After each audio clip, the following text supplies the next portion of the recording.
Okay, so I claim that the world is chunks of quality. This is another way to express pure ontocubism, right? And ontocubism is pure when it's like laser focused on the structure of the objects, which is also the structure of the world, which is also, a way to make sense of the sign consciousness. So yeah, pure ontocubism, it could probably be compressed into one or two pages, maybe one page. Harman, he wrote this book on Heidegger, and he imagined that Heidegger only had one great idea, but it just melted his mind. He could not resist blowing, variations on his conceptual saxophone. So for Harman, Heidegger was just like grabbed by a realization that he spent decades saying in a million ways, but Harman imagined, in days with less paper. Paper used to be expensive and precious. Maybe Heidegger would have had to write it on, a single sheet or maybe half of a sheet of papyrus. So this was a very beautiful metaphor, imagining of Harman. Harman's book on Heidegger, his ideas on Heidegger, it's weird. Like there are some things I love about Harman, and I definitely love him as a person, and I love his style. Like he's my kind of guy. But I would argue with him on certain points. He's my rival, far more famous. You know what I mean? But I would not be afraid to have a friendly debate with him. Like I believe what I believe, but I respect Harman. So it's interesting. Like you can love someone's approach, you can love moments of their work, and still not accept their fundamental vision, right? So one of the things I love in Harman, he has a very rich concept of the object, right? The main thing that I can't relate to in Harman is his talk about the way that objects sort of have conversations with one another, and I mean like visceral conversations, like they show themselves to one another. I can make sense of this in a more mundane way, but yeah, like the bigger issue is I see consciousness as the revelation of the world, or the arising, departing, the presencing, absencing of the world. So I don't see consciousness as a stuff that is in the world. The consciousness, I think this sign, this word, is best understood to try to point at the presence of the world, right? And this presence is the quality of the world, and this quality is chunked, right? So to oversimplify, consciousness is just the presence of the object that you might want to call physical. Now, I wouldn't use physical because it's too narrow of a category. It's too ideological, right? So I'm on the forum, and I have this ontocubism situation research, and some people, I think they like some of my points, right? I do get some positive feedback. There's only one guy who really gets me on really a crucial point. I mean, it's amazing that he gets me on this point because it's the point that's hardest to express. And so he agrees that consciousness is the presence of the world. And so this guy, he's got a background in physics. He reads philosophy. He's great. He's just more specialized in physics. So, Heidegger is less well known, Gadamer, Deman. So I'm coming from a more, literary, continental vector, right? I'm writing in on a different arrow. And of course, I think that consciousness is the prejudicial disclosure of the shared world. But interestingly, this guy, maybe he's listening, right?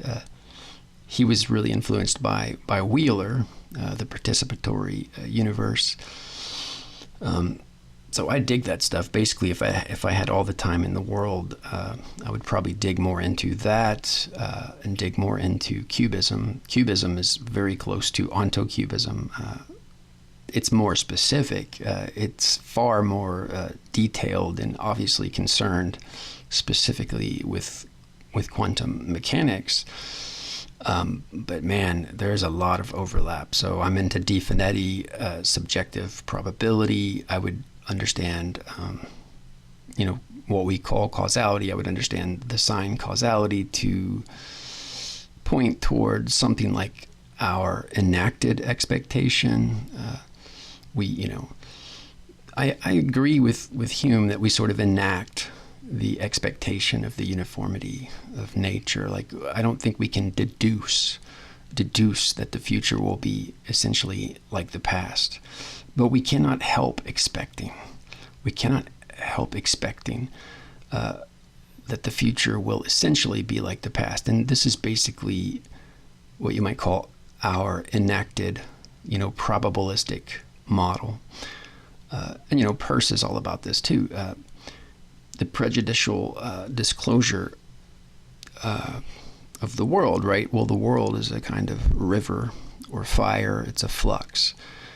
The oncoming future is what we worry about, right? And what we can control directly is our future conduct, right? Now, a lot of this future conduct is obviously about controlling our environment, right? So, of course, so much of our inquiry is a kind of trial and error, fucking around with our environment, right?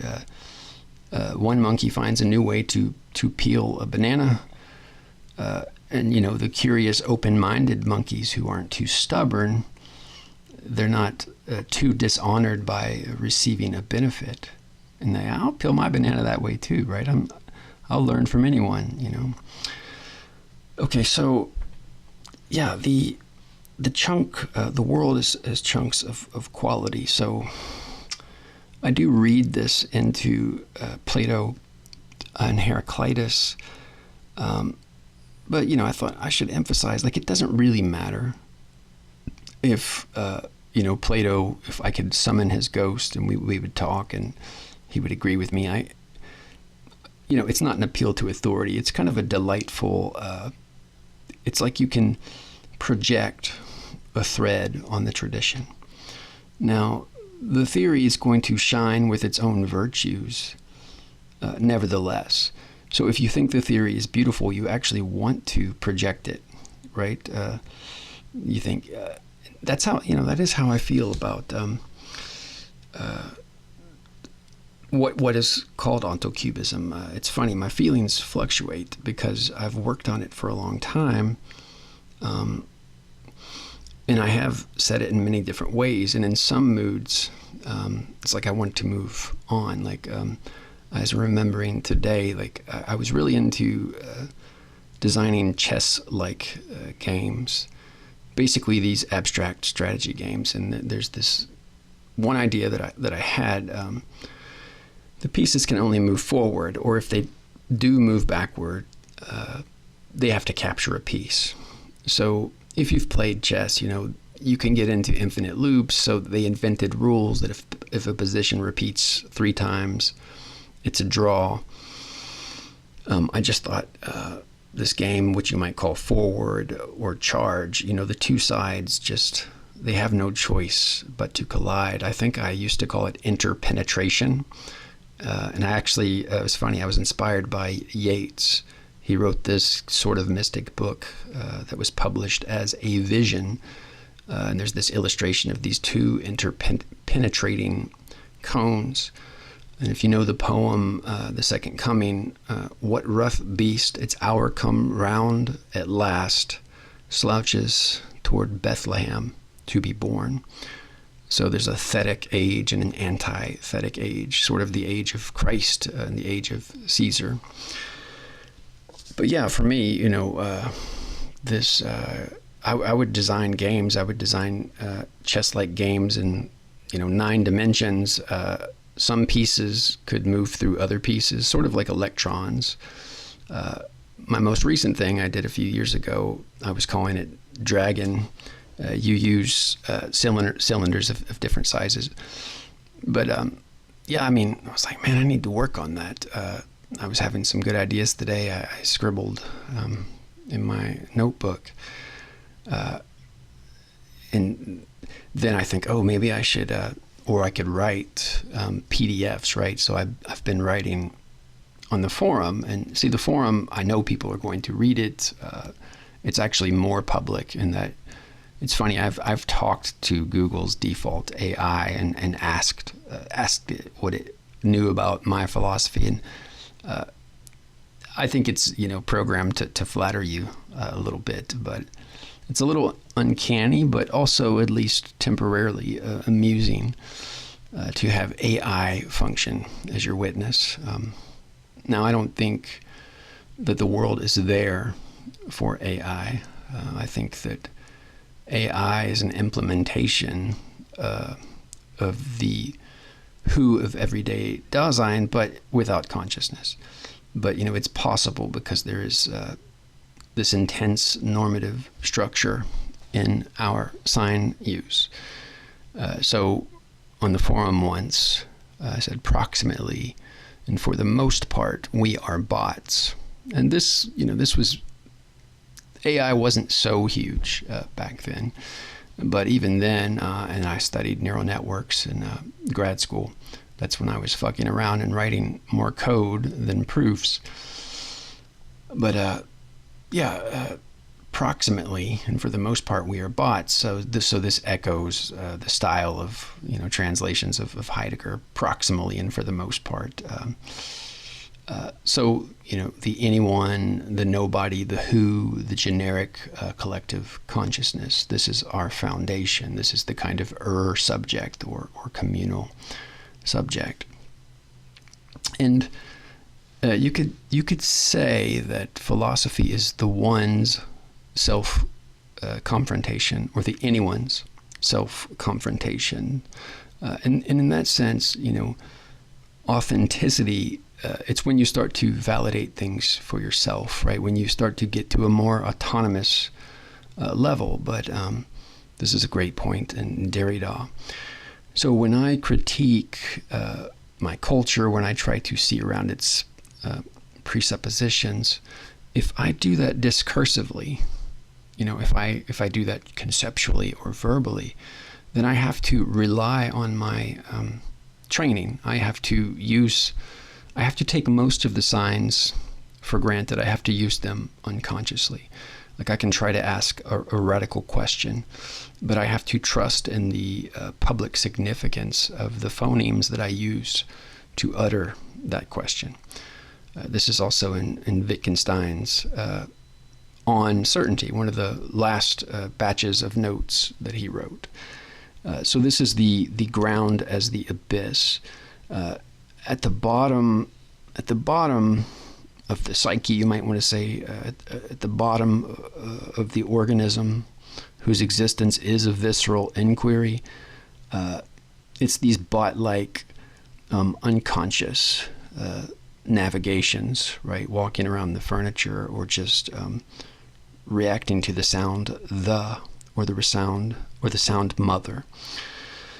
So this is our thrownness, or Geworfenheit. I hope I'm pronouncing that right. Where we did not choose these phonemes. We did not choose to sit on toilet bowls and buy little rolls of paper, right? Everyone just wipes their ass with paper, puts it in this weird machine called a toilet bowl, and hey, I think they're great. I'm just saying that it wasn't my choice. That's just what everyone did. They sit on these poop eating machines and wipe their ass with this thin, soft paper.